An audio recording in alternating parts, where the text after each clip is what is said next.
the book titled Final Warning. You've devoted your life to trying to foresee the future by studying science, archaeology, Bible predictions. Do you agree with those three groups? Are we in the footsteps of the coming of the Messiah? I believe we are, for the very solid reason that the Bible, the Old Testament prophecies that both the Jews and Orthodox Christians believe, describe that there will be a certain generation, a set of time, in the lifetime of a group of people, Sid, in which a series of prophecies, predictions would come to pass. They included the rebirth of the nation Israel, the revival of the ancient Roman Empire, which we see happening in Europe I have today. to ask you a question, though. To be quite candid with you, most people are not too sure that the Bible is from God. At best, most people feel it's fables to keep people in line. I don't agree, and I don't agree for this reason. I've studied the religious literature of the world. There's a total difference between the Bible and other religious literature, and here's one way that they're different.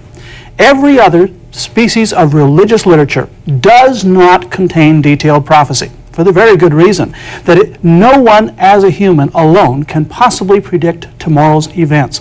No New Age psychic dares predict the outcome in detail of a football game tomorrow, because the odds are over 5,000 to 1 you would be wrong guessing the exact scores. Okay, well, maybe a New Age psychic doesn't do that, but what about someone like a Nostradamus? He's predicted things, and when I've heard, they've all come true. No, they haven't.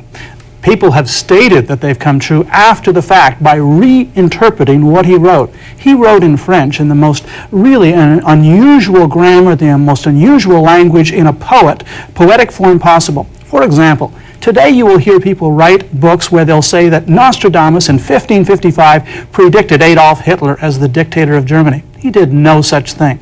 What he did is he wrote a prophecy about Isler, and this Isler is so vague in his prophetic quatrain that you can't even tell whether it's a river or a man. And I have a book from 1930, before Hitler ever rose, and it states that he was predicting the course of the river Isler in Germany. Only after the fact, Sid. Wait a second now. You're talking Nostradamus. He had just vague, abstract type things, and people are looking. But that's what a lot of people say about the Bible. You guys take some abstracts and make people think it's absolute predictions. Well, I believe that if you examine the Bible, even a group of educated teenagers, and ask them, what does this prophet really say? That the vast majority of them would agree that the prophets really do describe specific things. For example, the Bible clearly says that the nation Israel would be reborn. It clearly describes that there would be a revival of the Roman Empire invoking 10 nations in the last days. One of the most amazing, Sid, is the prophet Zephaniah, 25 centuries ago, predicted that God would restore unto the Jews a pure language, Hebrew. Now, no ancient nation ever lost its language and ever recovered it. Yet in our generation, a man by the name of Eleazar ben Yehuda in Israel literally took this dead language of 7,000 words and started creating new words for airplane and fountain pen and machine gun. Today, millions of Jews in Israel speak Hebrew, the language of the Bible. This is an extraordinary prophecy, but there's one even more amazing. The Bible tells us in the book of Revelation in the New Testament that there'll come a crisis in, I believe, this generation, in which 2 of God's messengers will be killed.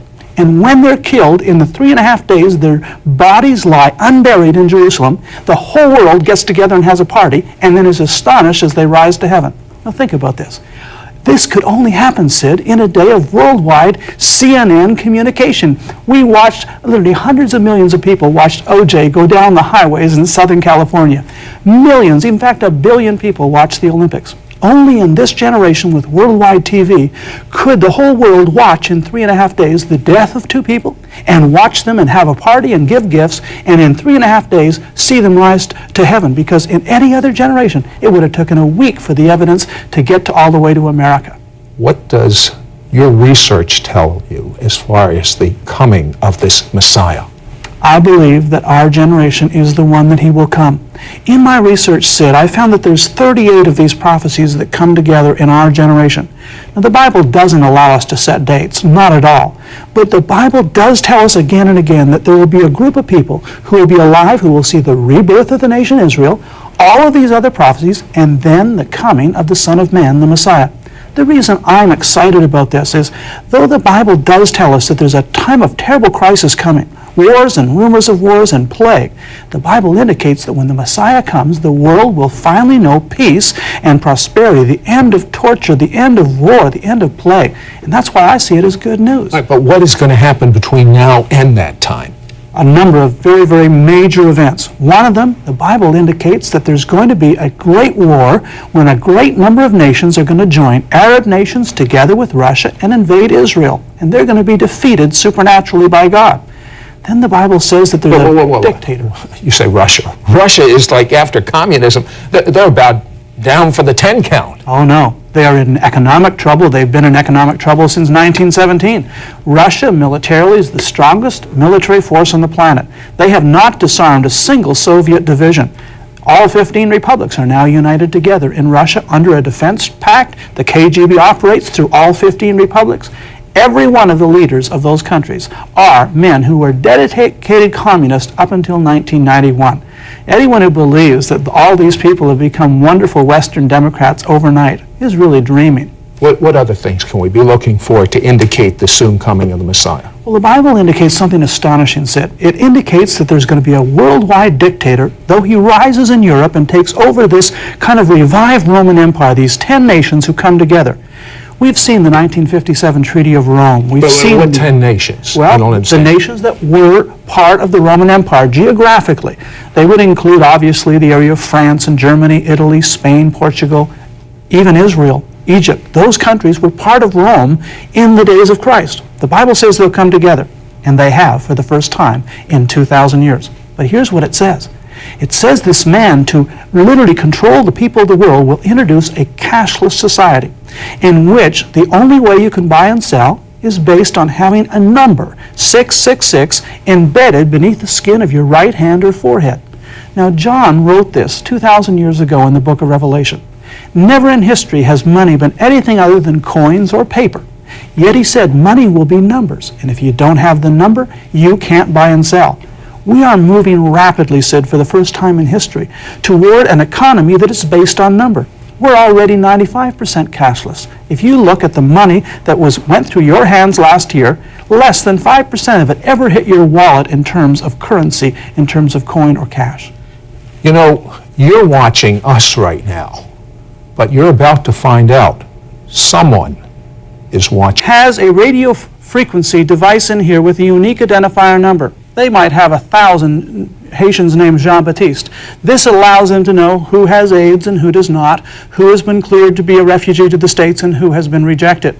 But this kind of technology allows them from a helicopter to literally look down and know where every one of the individuals is. The Bible tells us that in the last days, in this generation when the Messiah will come, that a worldwide dictatorship will be established.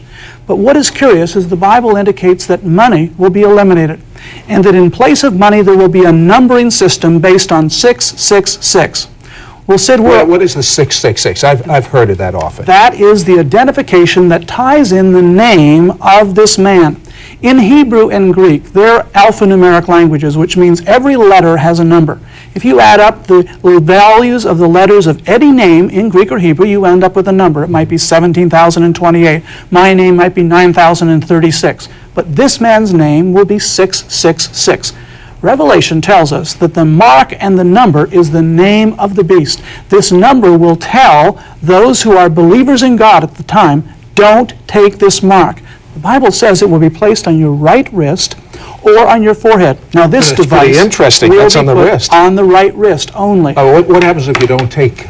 You're not if allowed I decide to I don't want to put this on, what's going to happen to me? Well, if you're a Haitian refugee, they literally will not allow you to stay in the base. They forcibly put it on every single person. Even the U.S. Marines wear them to encourage the Haitians and Cubans, look, there's nothing harmful here. But in an ID, Automated News, an industry magazine dealing with identification, they interviewed Haitians and they said they didn't like this because the Bible warned about a number attached to their right wrist in the last days. Now, this is not the mark of the beast, nor are any of the technologies I'm talking about. The important, Sid, is this. What do you mean by mark of the beast? The mark of the beast is this number, 666, that the Bible says this dictator will literally put on the right wrist or forehead of everyone, and if you have it, if you've given your allegiance, you will be able to buy and sell. If you don't have this mark, if you're a rebel, you will literally be unable to buy and sell in the future. Now, at no other time in history was this possible. But today, we have technologies such as the U.S. Department of Defense. It has this mark card, which has not only a magnetic strip, such as credit cards, it has a barcode, it has a computer chip, and the embossed photograph of the individual, interestingly called the mark card. Now, this is just one indication of how we're moving away from dog tags and other types of identification to something that can be electronically read, but more importantly, read at a distance. Here is a Royal Bank card from Canada. A friend of mine has this, and this gold circle is a computer chip. This computer chip, Sid, can be read not only by putting it through a scanner, but as he walking into a vault, into a room with this in his pocket, in his wallet, the computer scanners built into the walls or into the doorway can read this and know that this is this particular employee and that he's been 28.5 minutes in the vault. What people don't realize is that these new smart cards, these credit cards with a computer chip, are radio frequency, which means they can be read by a scanner built into the doors of an airport, a bus station, major buildings. We are moving, Sid, to the first time in history when it's possible to monitor the actions of everybody in the population at once. What about this implant of a chip? I mean, we're in the computer age right now. Yes. Which, I mean, you blink your eyes and something new and new. Technology seems to be expanding.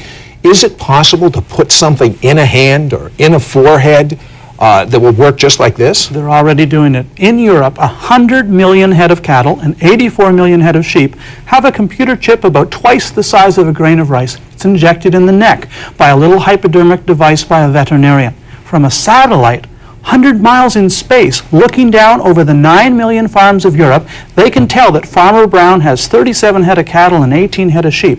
And then they compare that with his records where he asks for a subsidy based on the head of cattle and the number of head of sheep. Why would people let them do this? I mean, you said the Haitians, they realize they're up to something. Why would, not just people, the world? Okay. It's a really good question. The Bible doesn't tell us other than when it's finally introduced and it becomes the mark of the beast, this worship of Satan, then obviously it's do it or die. The Bible says anyone who refuses it will be beheaded, so it's ultimately coercion. I suspect, though, that the system will be introduced in a very innocent, innocuous way. Right now, there is a tremendous demand for a health security card, such as the one I'm holding. Many Americans realize that President Clinton held up such a card on national TV, and he said, all Americans will have their identification, and a computer chip behind the U.S. seal will contain all your medical records, every sensitive medical test you've ever done. When you go into a pharmacy or into a doctor's office, you'd give it to them and they would read it. This card was to be biometric, which meant your voice print would be electronically embedded in the computer chip, what does or that your mean? handprint. Every voice is different than everyone else, just like a fingerprint said. And when they embed your voice electronically into the chip, then when you would submit the chip, you would say, my name is Grant Jeffrey. If my voice is not identical with the electronic representation in the computer chip inside the card, then this is counterfeit. It's not my card. That's how they're going to make sure they eliminate counterfeiting, even from future debit credit cards, by having either your handprint or your voice print. How quickly could all this be implemented? Well, here's a card. Many foreigners are using this card, an impasse card. The U.S. Department of Immigration gave me this particular card, took my electronic handprint. When I go in the United States now, I don't have to answer a lot of questions at customs. I simply submit the card, I put my hand in a scanner, and I walk through and go into the United States, and they update their computers that I'm in the United States. You see, the technology now allows the government to monitor everything. For example, every phone call you and I make, as I mentioned in Final Warning, is now being monitored by the intelligence agencies in Britain, Canada, the United States, and worldwide. You're saying that my phone calls are monitored? Local and long distance. Now, they obviously Wait a second. don't have... Janie, with all that you're on the telephone, what do you think about your phone calls being monitored? I don't want everyone hearing what I'm saying. I mean, that's kind of outrageous. It is. I don't want to be watched and controlled. Grant, it's like they're going to be like Janie and like myself. It's a big uproar about it. We don't want to be watched or controlled. That's why they've kept it quiet. Now, under the new anti-terrorism omnibus legislation that's passed after the Oklahoma bombing, this has now been made legal, but it was been done for the last 4 years illegally. The program is called the Oratory Program. It's sometimes referred to as the Dictionary Program. They can't possibly listen to all our voices. There's not that many people in the world to listen. How do they do it? Sid, I want to ask a question. Sure. I'm just curious, how come the general public doesn't know about this? Yeah, Because pretty good most- question. Most of the public is not doing the kind of research I'm doing. BBC did run a documentary on the British Oratory Program, and they mentioned that this was how all those phone calls that Prince Charles made to that woman who was not his wife, how they were obtained. They weren't focusing specifically on him, they were listening to everybody. The BBC mentioned that inside the British Parliament, they interviewed the head of MI6 intelligence who admitted that they have the technology that can, in fact, listen to all phone calls. But they didn't admit publicly to the public parliament that they were, in fact, listening to all British citizens. But they are. My intelligence sources have confirmed. And I My have intelligence many. sources of the Messiah. AIDS, is this in the Bible? The Bible does tell us in the words of Jesus that there would be a time of devastating plagues and pestilence in the last days. But John in Revelation, the last book of the Bible, went even further.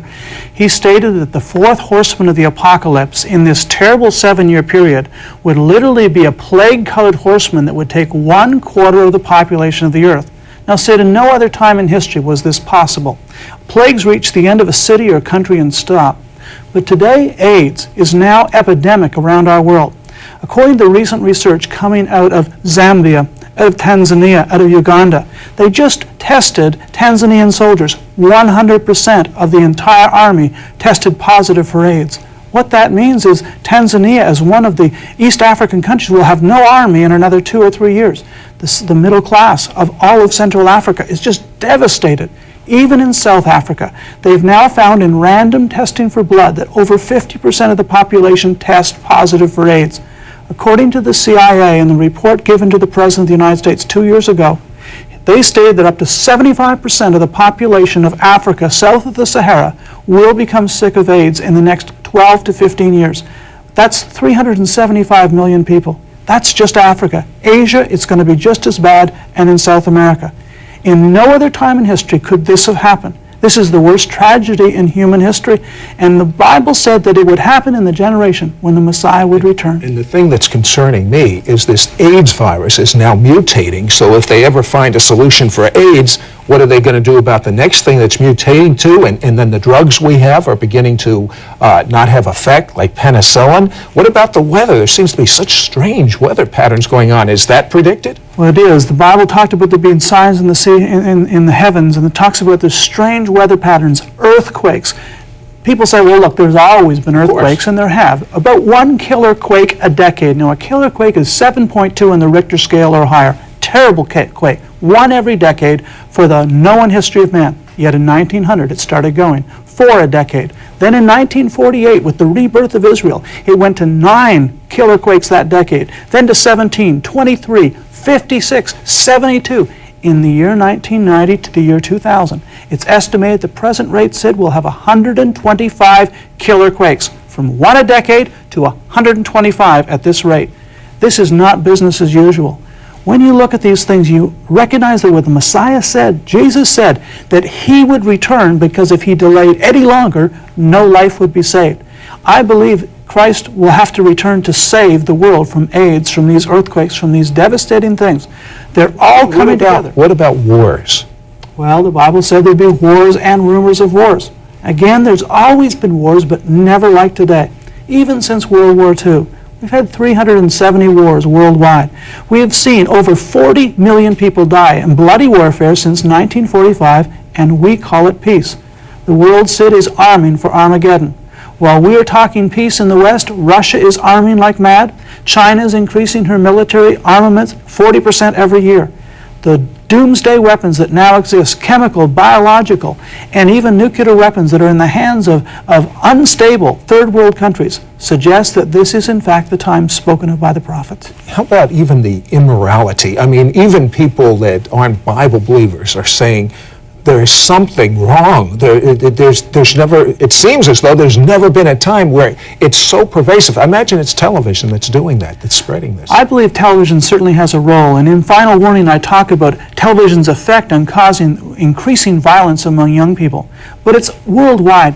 We're watching in China. They're literally executing prisoners in China for their organs. They're harvesting their organs and literally causing their organs to be taken to Hong Kong and literally transplanted into people who are willing to pay $200,000 for a kidney or a bladder. In India, over 50% of the parents in 100 different villages told the United Nations that they had killed their children that were female because they didn't want to have a daughter. Worldwide, we're watching violence rising. How about the economy? What's going to happen according to the Bible with the economy? Well, that's fascinating, Sid. In Final Warning, I did the research that shows the Bible tells us there'll be devastating inflation, worldwide famine, and we'll see a cashless society in the last days. Sid, I have a question. What's that? I want to know, how soon can all this be happening and the Messiah's return? How soon can it be? I mean, is it possible that in 5 years the Messiah could return? In 2 years? Or are we talking a million years from now? No, I believe in the lifetime of the people in this room and our viewers. According to the prophets, those who are living in 1948, in their lifetime, all these things will happen. You know, in your lifetime, if all these things are going to happen, and some of you are experiencing a little bit of fear, I guarantee you there is something that is more fearful than anything that Grant